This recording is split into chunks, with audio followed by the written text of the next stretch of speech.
Praise God, church. Can everyone hear me? Yeah. So good to be back and to be with all of you. Um, so, yeah. What I wanted to share today was something that I believe that God has been speaking to me through the Word over the last couple of weeks, and something that I've been learning, especially on how to apply into my life. So even as I'm sharing, this is something that I really want to start working on myself, and it's something that I just like to share as I'm learning from the Word. I'd like to start with 2 Corinthians 5 and verse 17. Yeah, it says, "Therefore, if anyone is in Christ, he is a new creation. All things have passed away. Behold, all things have become new." Yeah, so this is, if you think about it, this is true for anyone who follows Christ. Like when we start following Christ, we are immediately different. The people around us see that we are different. We are not behaving like the people of the world. There's some difference in us. Sometimes it may be very evident, sometimes it might not be. But in so many ways, whether we realize it or not, when we follow Christ, we become a new person. And but at the same time, many of us don't understand that difference, or we don't dwell on it, and we just and sometimes people tend to think of it as they become more religious, but that's not what really happens when we accept Christ. So I'd like to continue by reading Jeremiah chapter 18, verses 1 to 6. The Lord gave another message to Jeremiah. He said, "Go down to the potter's shop, and I will speak to you there." So I did as he told me, and found the potter working at his wheel. But the jar he was making did not turn out as he had hoped. So he crushed it into a lump of clay again and started over. Verse 5. Then the Lord gave me this message: "O Israel, can I not do to you as the potter has done to his clay? As the clay is in the potter's hand, so are you in my hand." I love the illustration of the potter and the clay, and I love um, looking at this verse 2 Corinthians 5:17 as the potter looks at the clay. And I think that's so beautiful how just as that lump of clay is crushed and molded again, so as we are in God's hands, and in Christ we are a brand new person when we allow him to work in our lives. So just looking at this verse and breaking down the verse a bit more, it says, "If anyone is in Christ," and like how Pastor Wilson was explaining earlier, he was talking about abiding in Christ, and that's what it means to be in Christ. What does it mean to be in Christ? In the same verse, in the Amplified Version, it says, "Grafted in, joined to him in faith, in him as a savior." That's what it means to be in Christ. And as the verse goes on, a new creation, it means reborn and renewed by the Holy Spirit. And old things, it refers to the previous moral and spiritual condition, have passed away. And behold, new things have come. And because spiritual awakening brings new life. And we can it this process is similar to a marriage commitment, like how when two people get married, their lives change. They no longer their lives from when they were single, it changes. And how the Bible talks about something amazing that's happening, and even though we can't see it, it's happening in the spirit.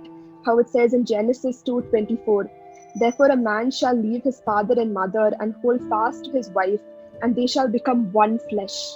And we don't see this happen, but it's happening. And similarly, like when we accept Christ, when we follow Christ, we become this new creation. We become born again in Christ.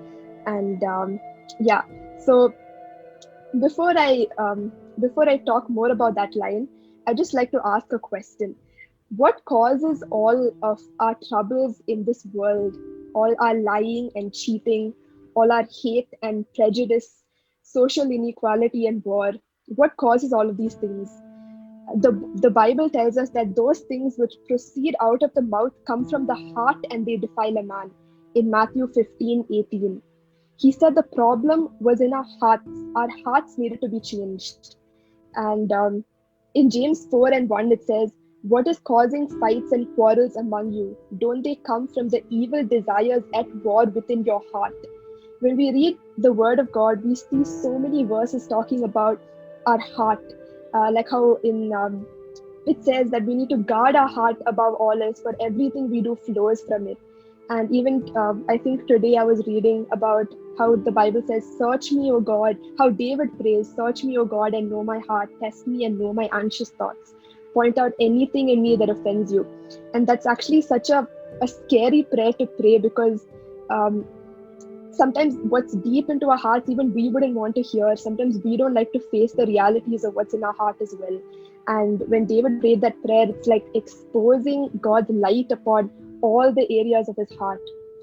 Yeah. So all of these things that are there in this world, it's because among unbelievers that we see around us, all the atrocities in this world, the evil and the wickedness that prevails in this world, it comes from this place of this heart that has not been transformed, this heart that has not that heart that is not changed, a heart that is living in the flesh, in the old nature. uh, I was reading this article when I was reading more about this topic, and I came across a lot of articles. And in one of this article, it spoke about how psychologists, sociologists, and psychiatrists all recognize that there is something wrong with humankind. And among them, one of the things that's wrong is transgression. Sin, what is transgression? Sin is the transgression of the law. That is, how we have the law of Moses, the Ten Commandments. Um, we have all broken probably one of those 10 commandments. And you know how the Bible talks about how if we are guilty of if we have broken one commandment, then we are guilty of having broken them all. It says in James 2 and verse 10. Yeah, so sin means missing the mark, coming short of our duty, the failure to do what we ought to do. The Bible tells us that all unrighteousness is sin in 1 John 5 and verse 17. And yet before we get to heaven, so it says in the Bible how God says that we must be perfect just as he is perfect, and that holy as he is holy in Matthew 5 and verse 48, and in 1 Peter 1 and verse 16. Another word that's mentioned in the Bible regarding sin is iniquity, which means to turn aside from the straight path. It says in the word in Isaiah 53 and verse 6 that all of us like sheep have gone astray. We have turned every one of us to his own way, and the Lord has laid on him the iniquity of us all. So where are we going to get this perfection? That is why Christ died on the cross for us. And we know this beautiful message that even we were meditating on during the communion, that is why Christ died for us on the cross, that he shed his blood and rose again to provide righteousness for each one of us. And this is also something beautiful that I read. I'll just read it out. The wisdom of God affirmed love and holiness on the cross of Jesus. Humanity was judged in the one who fulfilled its righteous way, its righteous obligations, and with judgment out of the way, love could flourish. Holiness and divine affection were satisfied without either being compromised. And what happened on the cross is so beautiful when we meditate on it. How this imperfect man and how this imperfect world was justified through what happened on the cross, was justified through the blood that was shed on the cross, and through us putting our faith in what Jesus did on the cross, we receive we become born again, and we become these new creations. Yeah, so every person needs a radical change. Now, especially I'm talking in the context of people who do not know God. Every person needs radical change, including us. We need to have our sins forgiven. We need to be clothed in the righteousness of God. To find fulfillment in this life, we need to find something to commit ourselves to, and we need to be born again. It is so crucial that each one of us who are here on this earth, we need to be born again. And we all know this gospel message. It's something that each one of us know. But we don't just need to hear this message and believe it one time. We need to keep believing the message of the gospel, because it is the gospel that has the power to transform our lives. And this is something that came as something new to me, because I don't know, as we go ahead in our Christian life, we think that the gospel is something that we heard and we'll hear about it again, but we need to study something more, or go ahead. But the gospel is not something that we just hear, but it's the gospel that we need to keep believing it, because if we move away from the message of the gospel, and if we move away from the crux of the gospel in an attempt to go deeper, then we run the risk of believing a false gospel. And Paul explains this in Galatians. Paul wrote a whole letter reteaching the people of Galatians who had already received the gospel and believed it. Like the letter of Galatians was written to Christians, it was not written to sinners. And when you read it, and the strong words that Paul uses against the people, it actually really scared me, and it made me curious as to why Paul was speaking this way. It was because the people of Galatians thought that they could be better Christians, and in this pursuit of becoming better Christians, that they were actually believing this false gospel. And I believe from what I read that this false gospel was nothing but they just believed that they needed to follow Jewish customs and traditions along with the gospel message that was preached to them by Paul. And that's where danger creeps in, when you think that you can become a better Christian. So and we need to remember that this gospel that Paul so beautifully explains in Galatians was written to Christians, and it was not written to sinners. So we progress in our faith only as we apply the gospel in deeper ways, not go and search for something that's different or something that's better, but it's when we apply the gospel in deeper ways. So when we apply what really happened to us on the cross, the great exchange that took place, we understand the love of God and the holiness of God, just as how I read, that we're satisfied without either being compromised on the cross. And when we understand that the depth and the magnanimity of that is, I feel like it's something that it goes beyond our comprehension when you actually keep on studying it and you try to understand it in deeper ways. And just as how Nicodemus asked Jesus, how does one become born again? It seems something so strange. Like, how does this? It's a mystery. It's like a mystery. How does this take place? How does our spirit get transformed when we receive Christ? Yeah, so I read somewhere that someone wrote this: how can a black cow eating green grass produce white milk and yellow butter? I don't understand that. I might say, because I don't understand that, I'm never going to drink milk again. And you would say you're crazy. That just because you don't understand something or understand how something happens, it does not mean that we have to shun it and put it aside, saying I don't understand it, so I'm not going to we've heard so many people say, all that you're saying about God and Jesus and becoming a new person, like, I don't understand any of it and I'm not going to believe any of it.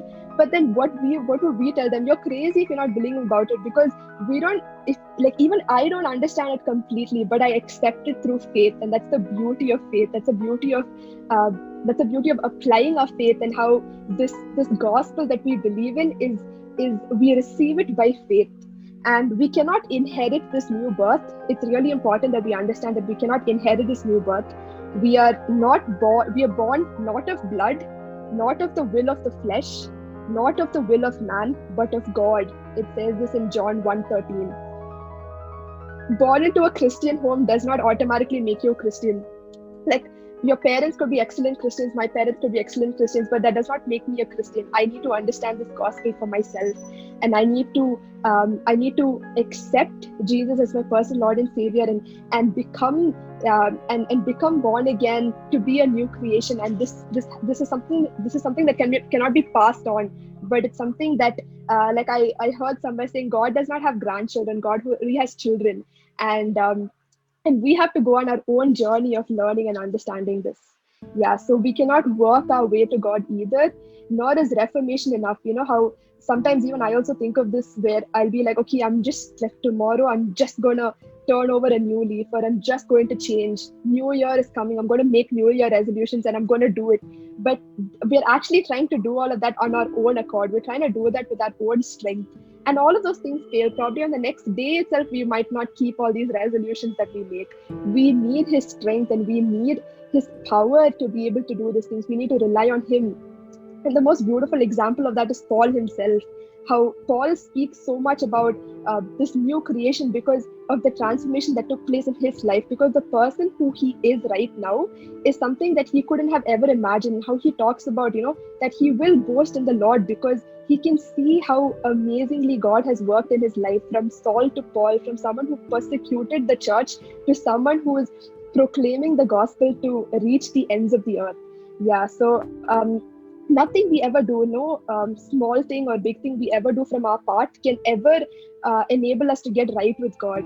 And and and I think this is something that all of us, we know it, but at the same time I feel like it took me really long for me to break from that, because I always felt like, okay, I need to do something, or I need to do this, and then I can start spending time with God, or I need to do this and I need to start spending time with God. But the Bible says that all of our righteousness is like filthy rags in Isaiah 64:6. And that we really need to understand and let the message of the gospel transform our minds to realize that to understand the depth of what God did, and that we would surrender purposefully to God and say, like, Lord, this life that you've given me, like, I don't know what to do and I can't do it, but I know that when I give it to you, and when you are in control, it can be transformed to something so beautiful. And I can walk in this new creation, walk as the new creation that He has called me to be. Yeah. So when the Bible says this new creation, we are made this new creation, like um, like a caterpillar to a butterfly. It's a new creation. It's not a remake of the old. It's new. It's not an improvement of the old. It's a new life, and that's what we experience. We take on new meaning and purpose in life. We can experience new joy, not just happiness based on our surroundings, and we have a new hope, not based on circumstance. And we are looking forward to a new home in heaven. And this is what actually sets us apart from the people who do not know God, that we have this new joy, a new peace, and none of this based on the situations around us, but all of it based on our relationship with God. So, summing up to like summing up all that I did say right now from the message of the gospel, being born again, and being born again as a new creation, the big idea is that we are a new person in Christ, and it's time to become what God has made us to be. So now in this one sentence, there are two parts. The first part is you are, and the second part is you do. So the first part is us um, us understanding it ourselves, and I think this is the part where most of us, like I as like for speaking for me, this is the part where I have been understanding and learning over the course of time, and I'm yet to completely move to the you do part, where there are so certain things that we have to do to walk in that, walk as the new creation and walk in the new life in Christ. Yeah. So it's you have to remember, it's like the same clay but a new pot. It's the same clay, we're the same person, same personality, same family, same body, but new pot, a new creation, something new is made. Our spirit is transformed, but we have to remember that our flesh is still the same, our mind is still the same, and it has to go through a process of renewal. A lot of times when we become born again, we think that everything has just changed with like the snap of a finger, but we have to remember that it's our spirit that's been transformed, and we need to still work on the flesh, and we need to work on our mind, because if our mind is not renewed, then it's so easy for us to slip away and to fall if we have not renewed our mind to understand why we should live the way we should live. Why are we set apart? Why are we doing things differently than the world is doing? If we have not um, understood that ourselves, and if we are merely walking thinking that we are born again because of one thing that we did in the past, then we'd be very mistaken, because we could easily fall without even us realizing. We could easily compromise as a Christian and not realize why we are doing the things that we are doing. So how it says in Romans 8 and verse 9, it says, "You, however, are not in the realm of the flesh, but are in the realm of the Spirit, if indeed the Spirit of God lives in you." So, what exactly is new? This is also something that I came across, and I loved how it was put into different things, and I wanted to read more into it. I'll just go over this quickly, and then I want to read one chapter. So, what exactly is new when we become born again, when we become this new creation? Jesus. In 2 Corinthians 5:14 and 15, it says, "Either way, Christ's love controls us. Since we believe that Christ died for all, we also believe that all have died to our old life. He died for everyone so that those who receive this new life will no longer live for themselves. Instead, they will live for Christ, who died and was raised for them." The second thing that's new is our relationship with God, the new covenant. In Ephesians 2 and verses 8 to 10, it says, "For it is by grace you have been saved through faith, and this is not from yourselves, and it is a gift from God, not by works, so that no one can boast. For we are God's handiwork, created in Christ to do the good works which God has prepared in advance for us to do." And Hebrews 4 and verse 15, it says we can enter boldly into his throne of grace. And the new covenant came into picture when the new covenant came into picture with Jesus, and the veil is torn, and we can enter boldly into the throne of grace. We are reconciled to God through Jesus, by the power of the Holy Spirit. Yeah, and the third thing that's new is a new power, the Holy Spirit. But now we have been released from the law for when we die to it and are no longer captive to its power. Not in the old way of obeying the letter of the law, but in the new way of living in the Spirit, the Holy Spirit. The Holy Spirit is there to convict us and guide us, and we don't have to rely on ourselves to make sure that we keep to the letter of the law. But the Holy Spirit is there to convict us when we go wrong, and to tell us when we are going off track. Just as it says in the word, that your word I've hidden in my heart that I may not sin against you. And the fourth thing is new life. In Romans chapter 6 and verse 4, it says, "For we died and were buried with Christ by baptism. And just as Christ was raised from the dead by the glorious power of the Father, now we may also live new lives." It's so important that we don't live in the past. Now, this new life, when we say don't live in the past, it does not mean that ignore whatever happened to you in the past and just forget about it. No, because that's not how we will receive healing, especially um, when we've had past hurts and traumatic experiences in the past. Don't live in the past essentially means not to live in regret. I shouldn't have done this, or that shouldn't have happened, and constantly living in regret. But when we live this new life in Christ, it's not that we ignore what happened to us in the past, but then we allow his healing power to work within us, that we don't live there anymore. Like I remember seeing this online where it said how, like, if you speaking to me about my past is like you robbing my old house. I don't live there anymore. So the past is there. Your past is something that you can share your testimony from, what you've been transformed from. But we don't live there anymore. So if someone attacks your past saying this is what you did, it wouldn't bother you because you don't live there anymore. You will live a new life. Yeah, and the fifth thing is a new start. uh, just as um, just as like how the potter beautifully makes the clay and makes it into a new pot, we have a new start, a do-over. And the sixth is a new family. This new family, in Ephesians 1:5, it says, "God decided in advance to adopt us into his own family by bringing us to himself through Christ Jesus. This is what he wanted to do, and it gave him great pleasure." We are all adopted into this amazing family, and we all belong to God's family. And each one of us, this church, we're all united in one family. That's so amazing, especially when people think that, like, that they're coming from, I don't know, they have um, bad experiences with your family. Like, we have a family in Christ, and that's so amazing, that's so beautiful. And each one of us, the church, and how we're all adopted into his own family, and we belong to God's family. And the seventh thing is a new mind. Romans chapter 12 verse 2 onwards. um, I really like the chapter of Romans chapter 12, and if all of us can meditate on it, because I won't be going too deep into it, I'll just read Romans chapter 12.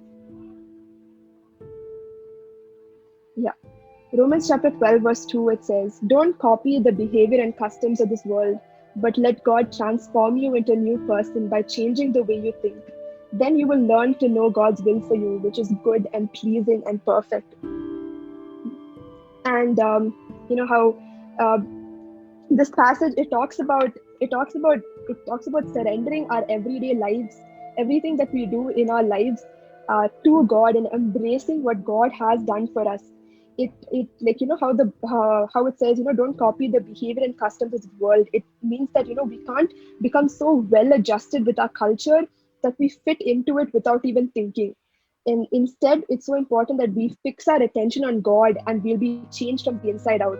just as this hymn, "Turn your eyes upon Jesus" says. I love the words. It says, "Turn your eyes upon Jesus. Look full in His wonderful gaze, and look full in His wonderful grace, and the things of the earth will grow strangely dim in the light of His glory and grace." And that's so true. The moment we set our eyes upon Jesus, the things of this world will grow strangely dim, and that's the start to us really experiencing change. Because when I see stagnancy in my life, in so many areas and so many times, it's because I've shifted my gaze from Jesus to myself, and I start thinking about myself and what I want and what I feel, and then I immediately see stagnancy in my life. And this is not something that happened in the past or something. This is something that's been happening very recently in my life. So it's so important that we readily recognize what He wants us to do and to quickly respond to it. Unlike the culture around us dragging us down to its level of maturity, God has called us higher. God has developed well-formed maturity in us that comes from us being a Christian. So Romans chapter 12 talks about living with this new mind, and the eighth thing is a new hope. I'd like someone to read 1 Peter 1 verse 3 to 5.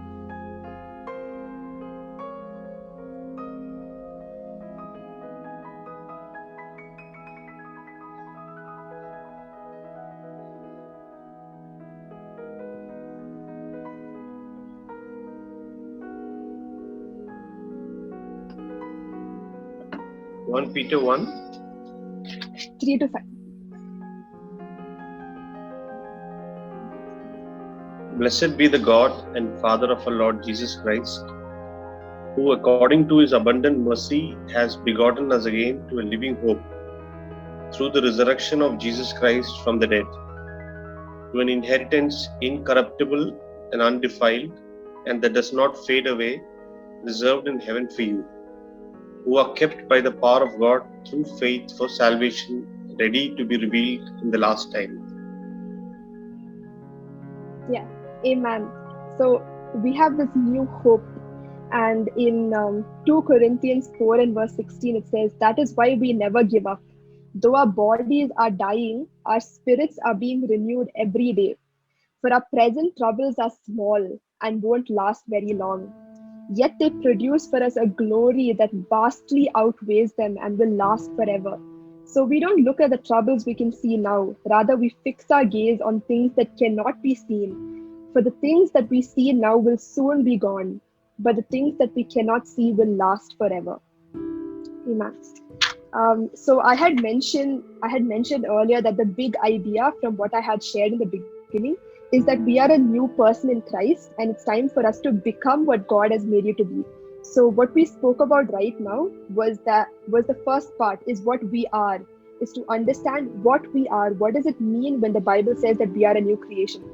But the second part is what we need to do. And it's with this part that most of us, that I speak for myself, that I tend to falter in, because I feel like I have been understanding so many truths, especially the coming weeks, about who I am in Christ, and what does it mean to be a new creation, and how we are called, how we have our identity rooted in Christ, and how and what a privilege it is the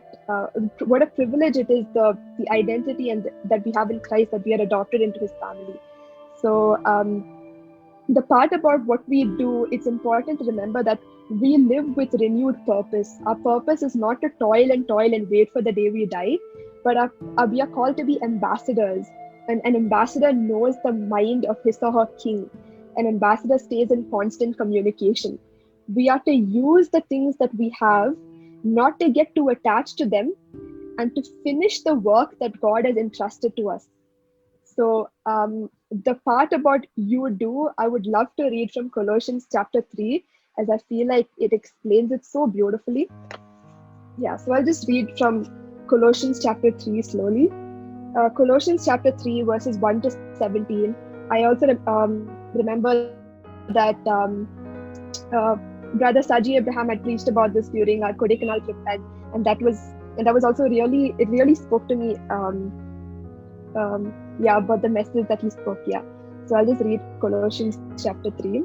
It says, "Since you have been raised to new life with Christ, set your sights on the realities of heaven, where Christ sits in the place of honor at God's right hand. Think about the things of heaven, not of the things of the earth. For you died to this life, and your real life is hidden with Christ in God.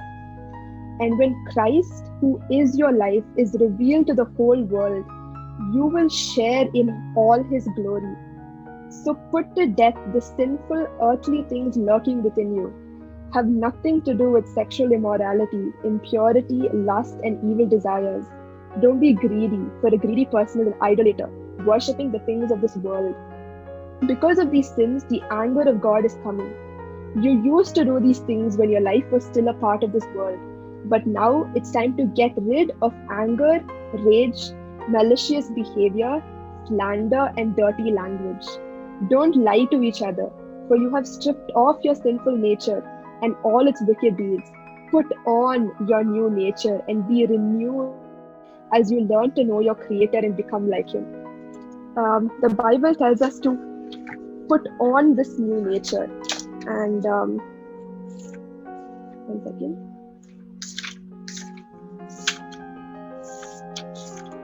Yeah, so to put on, how Paul illustrates it is that we must clothe ourselves. And what does this essentially mean? Before I read on the chapter, it means that we should nourish the good things, nourish the good things that are there, and everything that is good, all the good traits that we read from the Bible, we need to nourish those traits within us and neglect the bad. Neglecting the bad means all the unlovely attributes that we see in our lives, we repent of them, cast them aside, and turn the other way. Now, in a very practical sense, this would mean if I am sarcastic and cutting edge, then I would choose to say something kind instead. And if I tend to come across as harsh, I would choose to do something that requires gentleness. And if I'm holding a grudge, then I would choose to extend forgiveness. So putting on this new nature, it doesn't mean that we're constantly thinking about the bad that is within us, but all these unlovely attributes that are there within our lives, we repent of them and cast them aside. So every time we are reminded of these bad qualities that is within us, we just pause and do the good instead. So we nourish the good and we neglect the bad. Yeah. And I'll read on. It says, "Put on your new nature and be renewed as you learn to know your Creator and become like Him." In this new life, it doesn't matter if you are a Jew or a Gentile, circumcised or uncircumcised, barbaric, uncivilized, slave or free. Christ is all that matters, and He lives in all of us. Since God chose you to be the holy people He loves, you must clothe yourselves with tender-hearted mercy, kindness, humility, gentleness, and patience. Now, I understand that it's very easy to preach all of this, and these are the very areas that I'm struggling with myself. But as we understand that this is how we are called to walk as a new creation in Christ, then we automatically raise our standard. We stop lowering the standard. We stop lowering our standard, thinking that it's enough if we just do the bare minimum that we're doing.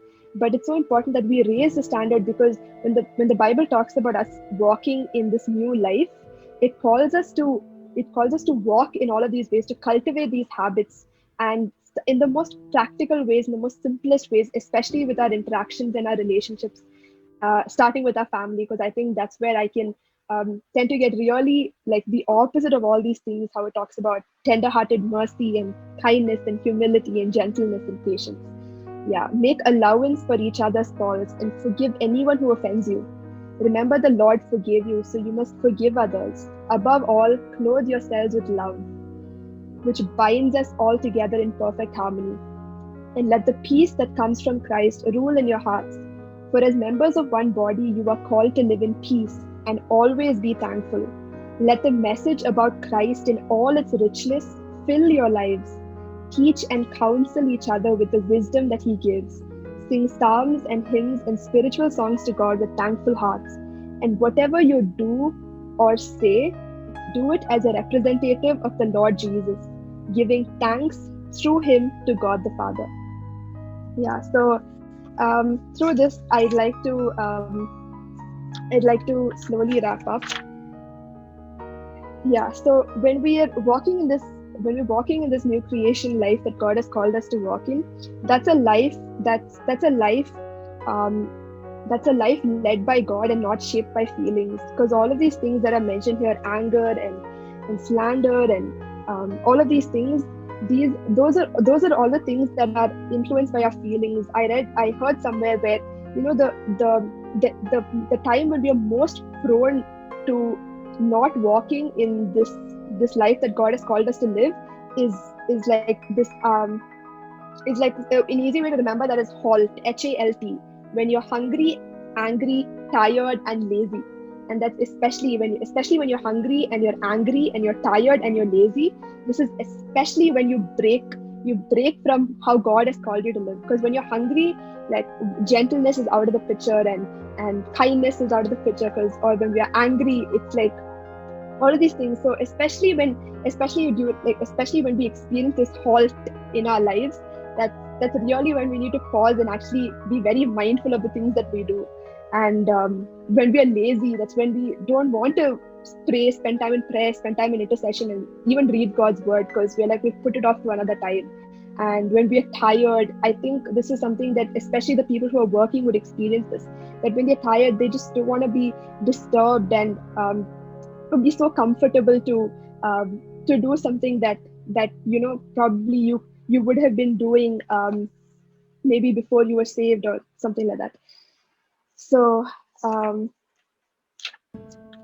yeah, so I just like to end with this verse, how Paul says, and I think this is somewhere I haven't reached yet, but I think it's so beautiful how it says in Galatians 2:20, where it says, when Paul says, "My old life has been crucified with Christ, and it's no longer I who live, but Christ lives in me."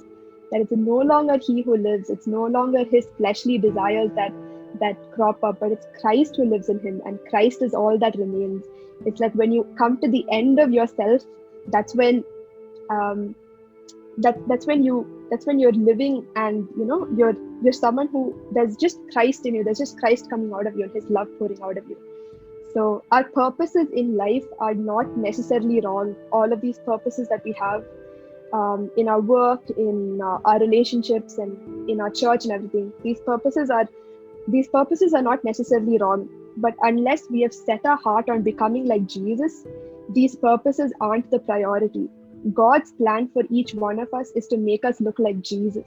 And we are not made to generate light, but we are made to reflect it. And the caterpillar that has been transformed into a butterfly will never crawl again.